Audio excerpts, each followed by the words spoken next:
What's up, everybody? Welcome back to another highly combustible reaction. We're jumping in the next one on our Russell Shorto journey. Russell Shorto and Dutch American Heritage Day. If you guys enjoy it, make sure you get over and show NL in the USA some love. You should have already been subbed up because we've done some other things from them.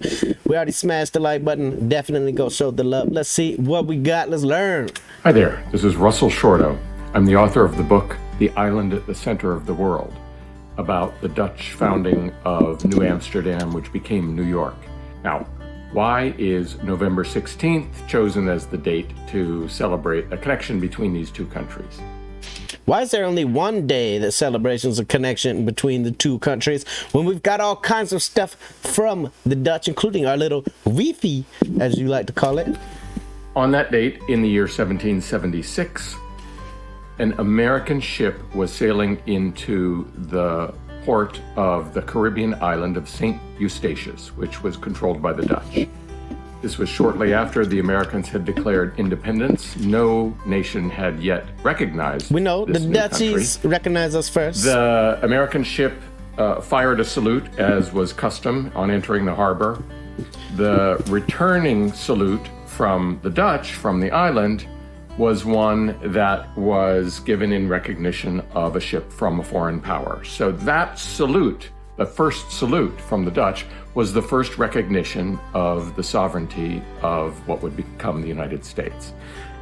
So what are the origins? What are the roots? What is the reason for celebrating this connection? There are so many points of connection between the Dutch and the Americans, in particular influence. The Netherlands in the early 1600s founded a colony on the eastern seaboard of North America, with its capital, New Amsterdam, on the wilderness island of Manhattan, and it extended north for hundreds of miles and south for hundreds of miles. That was probably the last time Manhattan ever saw wilderness. History has largely forgotten this colony and what it did, but what it did was very significant for American history. The Dutch brought two things. They brought tolerance and free trade. Tolerance was unusual in Europe in the 1600s. Intolerance was official policy in most places. Yep. Everybody thought that if you wanted to get ahead, that meant that everybody in your nation had to be on the same page, especially with regard to religion. Everybody had a state religion. They were intolerant of others. The Dutch flew in the face of that, and they made a great empire that traveled the world based on a notion of tolerance, that if we can accept others, then we can actually get ahead and profit from that. They brought that with them.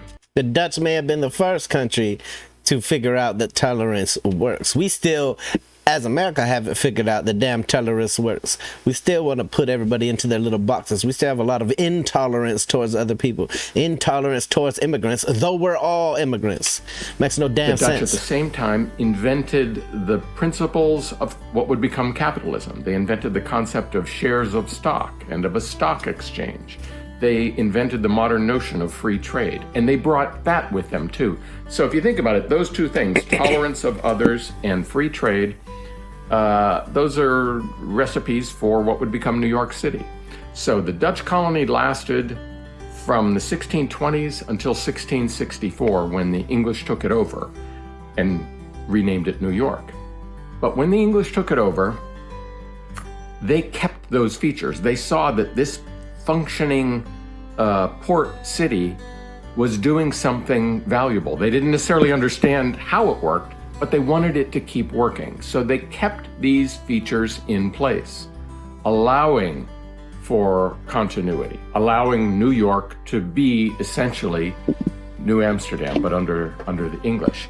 And when that happened, when you had this mix of things going on then under the English, if you move forward a couple of hundred years into the 19th century, by then New York City is this big burgeoning place with all of this activity in it. And all of these immigrants now are coming from Europe, waves of immigrants. They're landing in New York. They're looking around in amazement at Manhattan. They start participating in it. They are getting ahead. And slowly they or their descendants move westward. they move to Ohio, they move all the way to California. So they brought with them the seeds of what was essentially Dutch, these Dutch seeds that were planted there. And that's how the Dutch influenced not just New York, but America. And you can see those influences in all kinds of ways, not in just these abstract terms like tolerance and free trade. You see them in cookies. Why do we eat cookies rather than biscuits? That's the English word. Cookie is a Dutch word. It means little cakes. American coleslaw comes from the Dutch coleslaw, which means cabbage salad. The American Santa Claus comes from the Dutch Sinterklaas. So there are all these ways in which the Dutch influenced in very practical everyday terms and in these abstract concepts what America became. And it's really sad that a lot of Americans don't even know or acknowledge it. One last point. Soon it's going to be Thanksgiving. We all know that the Pilgrims came from England. Not quite right. The Pilgrims went from England in order to seek religious freedom. First, they went to the Netherlands. And after a while, some of them left there and went to New England. And after their first difficult year, when fall came and they had put aside enough crops, they decided to have a day of Thanksgiving.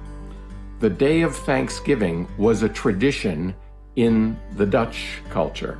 So that too may be something that was borrowed from the Dutch. So on Thanksgiving as well, you might pause and think about this long-standing historic friendship.